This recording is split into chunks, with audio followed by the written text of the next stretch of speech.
Yang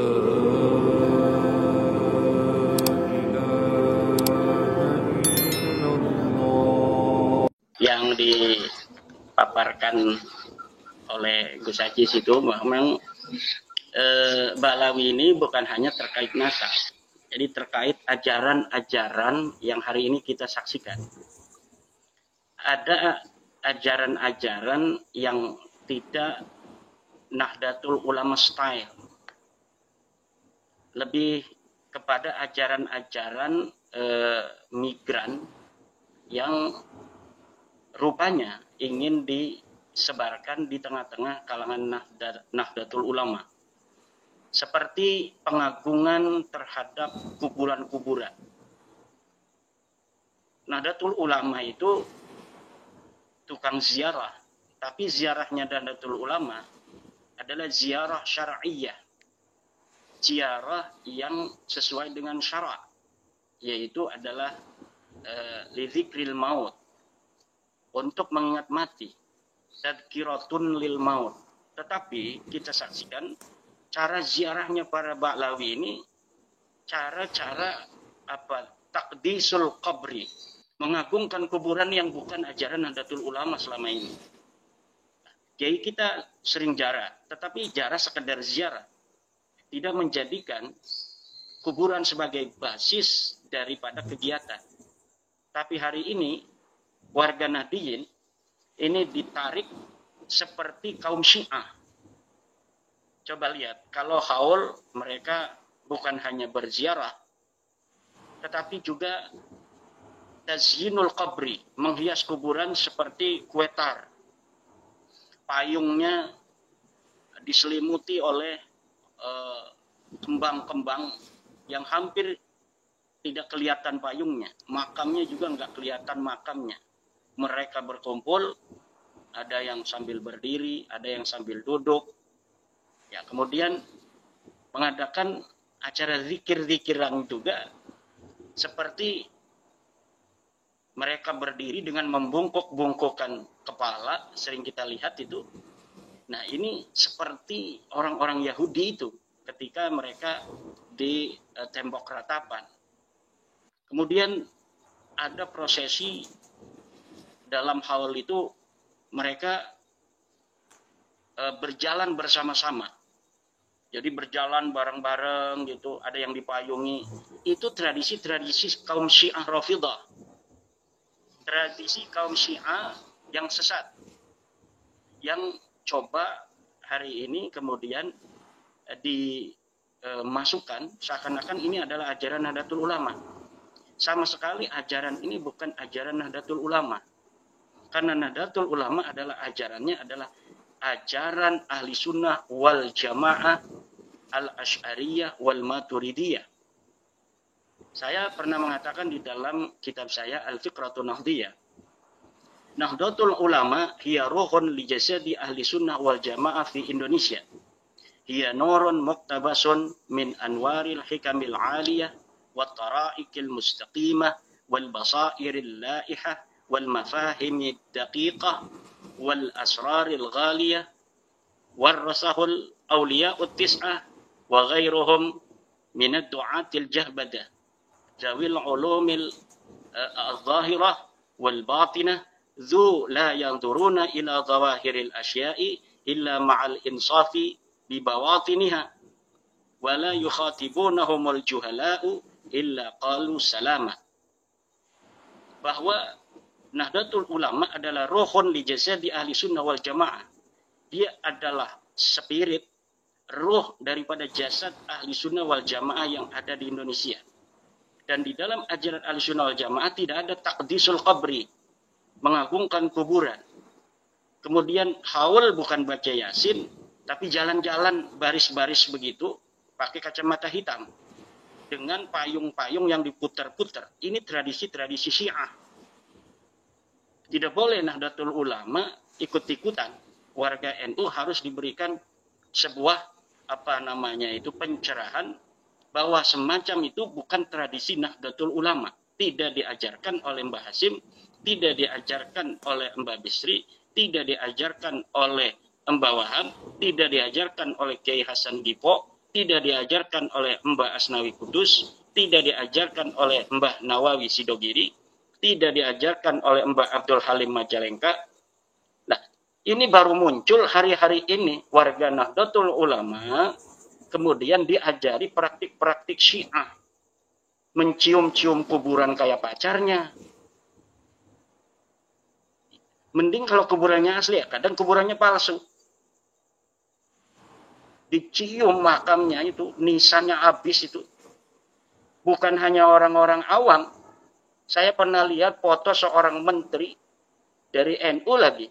Karena dia minal kabain, sebagian dari kibin-kibin, menteri ini mencium-cium batu nisan seperti mencium istrinya. Ini sungguh memalukan orang-orang yang katanya mempunyai intelektual di atas rata-rata, tetapi kemudian mempunyai mental-mental di bawah nadir masyarakat awam sekalipun. Karena kan banyak sekarang ini dari masyarakat kita yang sudah tersadarkan. Mayoritas masyarakat kita sudah sadar ajaran-ajaran Balawi, tapi ada seorang menteri, saya berikan inisial NW, yang dia minal kabain, termasuk dari para kibin-kibin, yang kemudian memperlihatkan di hadapan publik bagaimana dia betul-betul telah tersedot ruhaninya menjadi seorang kibinun hakikiyun. Kibinun hakikiyun ini adalah kibin sejati yang dia bazala ruhahu wa jasadahu li ba'lawi alladhina yuzayyifuna nasabahum muntasiban li Rasulillah sallallahu alaihi wasallam. Ini sangat memalukan. Ajaran yang bukan ajaran Nahdlatul Ulama sekarang masuk menginfiltrasi warga-warga Nahdliyin sehingga seakan-akan ini adalah ajaran Nahdlatul Ulama. Ini orang-orang Muhammadiyah, orang-orang Al-Irsyad dulu itu mengkritik tentang khurafat-khurafat itu bukan kepada Nahdlatul Ulama sebenarnya. Itu lebih terhadap ajaran-ajaran Ba'lawi di masa itu. Tapi karena Nahdlatul Ulama itu merasa dia juga ziarah, akhirnya merasa itu menjadi sasaran juga. Sebenarnya ketika kita perhatikan hari ini, karena orang-orang Al-Irsyad itu mengetahui kelakuan mereka di Yaman, akhirnya mereka membuat statuta, membuat sebuah sikap-sikap keagamaan yang anti terhadap khurafat, karena mereka sudah sering mendengar khurafat-khurafat itu ketika belum bermigrasi ke Indonesia. Nah, disinilah yang saya katakan tadi di dalam kitab Al-Fiqratun Nahdliyah bahwa Nahdlatul Ulama merupakan rohun li jasadi ahli sunnah wal jamaah di Indonesia. Dia adalah roh bagi jasad ahli sunnah wal jamaah di Indonesia. Apabila rohnya telah terkontaminasi dan terinfiltrasi ajaran Syiah, Rafidhah semacam itu, ini berbahaya. Mencium-cium nisan, memberikan penghormatan terhadap kuburan jadi seakan-akan menjadi berhala. Ya, padahal kita ketika ziarah, saya tuh sering ziarah ke Wali Songo membawa para santri, ya sekedar ziarah, kita baca Yasin, kita mendoakan mereka yang ada di dalam kuburan, kemudian kita berdoa untuk diri kita sendiri, setelah itu selesai. Nah, tidak kemudian menerjemahkan seakan-akan kita ini menyembah kuburan. Nah, ini kesan dari apa yang kita saksikan di media massa. Balawi ini senantiasa menjadikan makam kuburan ini sebagai basis kegiatan mereka. Pusat kegiatan mereka adalah kuburan. Jadi yang kita saksikan agama ini kemudian ahli sunnah wal jamaah menjadi sebuah firqah kuburiyah. Nah, ini harus betul-betul menjadi perhatian lembaga Bahsul Masail Nahdlatul Ulama yang katanya dia harus tatawur, dia harus tawassut, dan dia harus manhaji. Nah, kemudian Nahdlatul Ulama itu adalah noron muktabasun, cahaya yang diambil min anwaril hikamil aliyah, dari cahaya-cahaya kebijaksanaan yang tinggi, kearifan-kearifan yang tinggi yang berbasis terhadap nilai-nilai luhur bangsa Indonesia. Bukan nilai-nilai luhur kaum Syiah yang meninggikan dan memuja kuburan. Kemudian wattara'iqil mustaqimah, jalan-jalan yang lurus. Di dalam Islam ini kan ada tariq, ada Mu'tazilah, ada Mu'attilah, ada Mujassimah, ada Jahmiyah, ada Musyabbihah, ada Wahhabiyah, ada Qadariyah, ada Jabriyah. Nah, yang paling lurus menurut kesimpulan para guru-guru kita adalah Ahlussunnah wal Jamaah ala ma dhahaba ilaihi Abul Hasan al-Asy'ari wa Abu Mansurin al-Maturidi. Tetapi hari ini kita saksikan di Nahdlatul Ulama, warga-warganya banyak yang ikut-ikut bukan ala ma dhahaba ilaihi as-salafun as-salih. Kemudian ada lagi frasa yang telah saya sebutkan tadi itu, selain at-tara'iqul mustaqimah adalah al-basairul laihah, yaitu basirah-basirah yang menyala, basirah-basirah yang bersinar. Apa itu basirah yang bersinar? Kecerdasan malakiyah, kecerdasan malakah yang dimiliki oleh ulama-ulama kita, yang dengannya para ulama kita mengetahui mana yang hak dan mana yang batil secara malakah. Kemudian wal mafahimid daqiqah, dan pemahaman-pemahaman yang dalam. Nahdlatul Ulama itu cara berpikirnya mempunyai al-mafahim ad-daqiqah, pemahaman-pemahaman yang begitu dalam berdasarkan fan-fan ilmu yang ada tersedia yang dimiliki oleh para ulama-ulama Nahdlatul Ulama. Maka karena saya ini di lembaga Bahsul Masail yang saya kenal dari sekitar 20 anggota Bahsul Masail, itu mereka orang-orang yang memiliki al-mafahim ad-daqiqah. Maka oleh karena memiliki al-mafahim ad-daqiqah, mereka mengetahui konsekuensi dari bagaimana jika Bahsul Masail itu diselenggarakan. Bukan hanya dari bagaimana kebenaran itu dapat disuguhkan, tetapi bagaimana konsekuensi dari kebenaran itu kemudian terhadap berbagai macam variabel daripada ajaran-ajaran NU yang lain. Nah, ini mungkin jadi pertimbangan berat itu menurut saya ya, husnudon saya. Kemudian selain al-mafahimud daqiqah, juga ulama Nahdlatul Ulama mempunyai wal asrar al-ghaliyah, rahasia-rahasia yang mahal yang dimiliki, yang timbul berdasarkan riyadah, taqarrub kepada Allah yang begitu tinggi, yang dilaksanakan mulai dari mereka para ulama-ulama kita ini masih muda, yaitu di pondok pesantren biasanya mulai dari umur 10 tahun kadang-kadang, kemudian sampai mereka berumur 25 tahun kebanyakan masih di pondok pesantren. Jadi ketika mereka muda, mereka menjadi saban zakiyah, jadi pemuda-pemuda suci yang hidup di pondok pesantren. Sehingga al-asrar al-ghaliyah ini dimiliki oleh ulama-ulama Nahdlatul Ulama.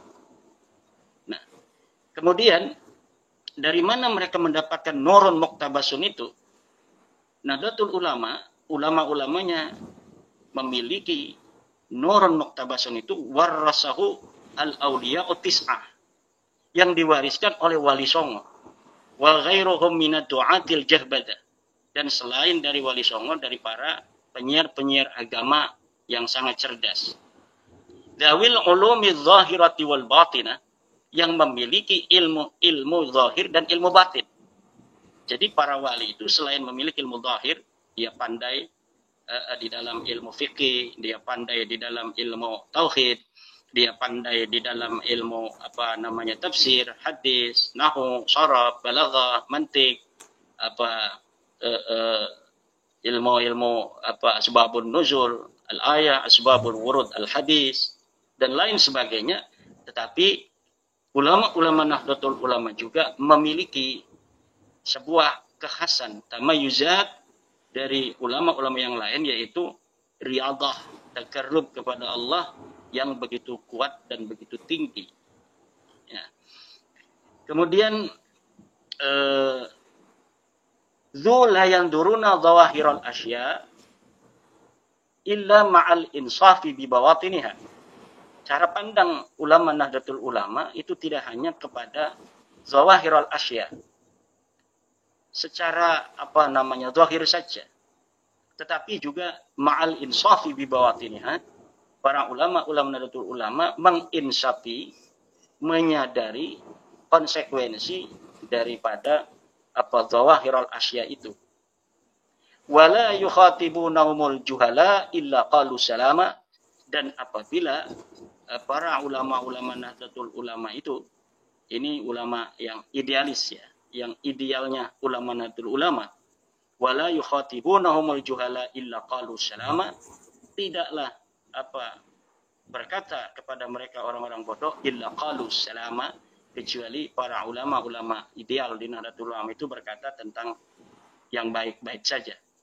Ini adalah ideal ulama yang sebenarnya hari ini begitu banyak di Nahdlatul Ulama. Maka oleh karena itu adanya berbagai macam daripada hal-hal yang nampak di permukaan yang tidak bertanggung jawab dari ada oknum-oknum, itu tidak menjadikan Nahdlatul Ulama ini sepi dari para ulama-ulama yang bergelimang ramai ada di tengah-tengah Nahdlatul Ulama. Dan saya karena ada di lingkungan pondok pesantren, lingkungan para ulama, ya di sekitar kita itu banyak ulama-ulama seperti itu. Saya masih aktif di Majelis Ulama Indonesia, saya masih aktif di Nahdlatul Ulama di Provinsi Banten.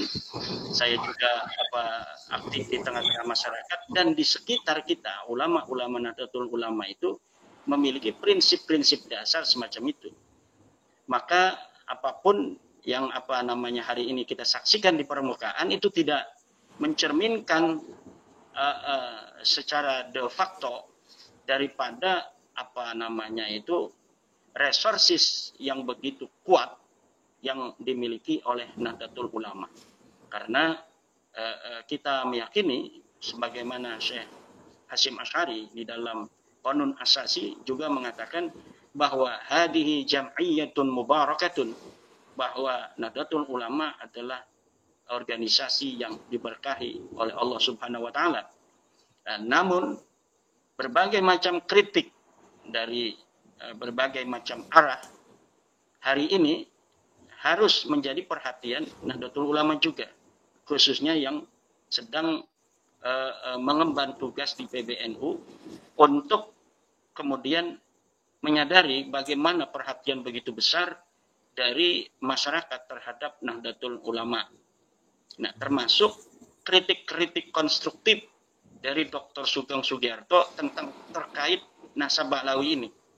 Saya melihat Bapak Dr. Sugeng yang begitu gigih dan yakin terhadap kesimpulan ilmiah, sehingga mungkin kesal melihat sikap Nahdlatul Ulama.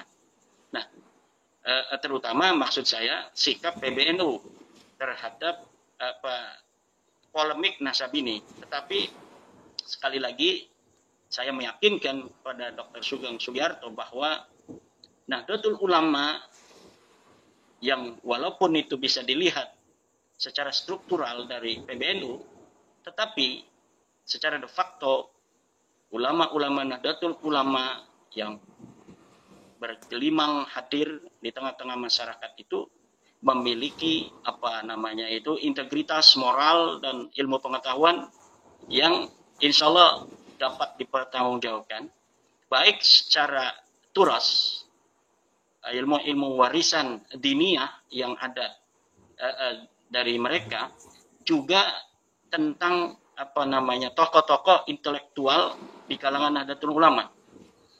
Jadi cara kita memandang Nahdlatul Ulama bukan bagaimana kita memandang oknum-oknum yang berkelindan dengan politik misalnya, kemudian yang memanfaatkan jabatan di Nahdlatul Ulama untuk kepentingan pribadi atau yang lainnya. Tetapi cara kita memandang Nahdlatul Ulama adalah bagaimana kita memandang Nahdlatul Ulama ini secara makro, di mana Nahdlatul Ulama basis utamanya adalah pondok-pondok pesantren yang jumlahnya ribuan yang bernaung di Nahdlatul Ulama.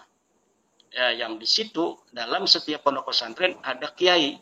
Kadang-kadang beberapa kiai yang mempunyai anak-anak, calon-calon kiai, gus-gus, ang-ang, atau para lora-lora yang juga berpikiran berpikiran maju, berpikiran progresif.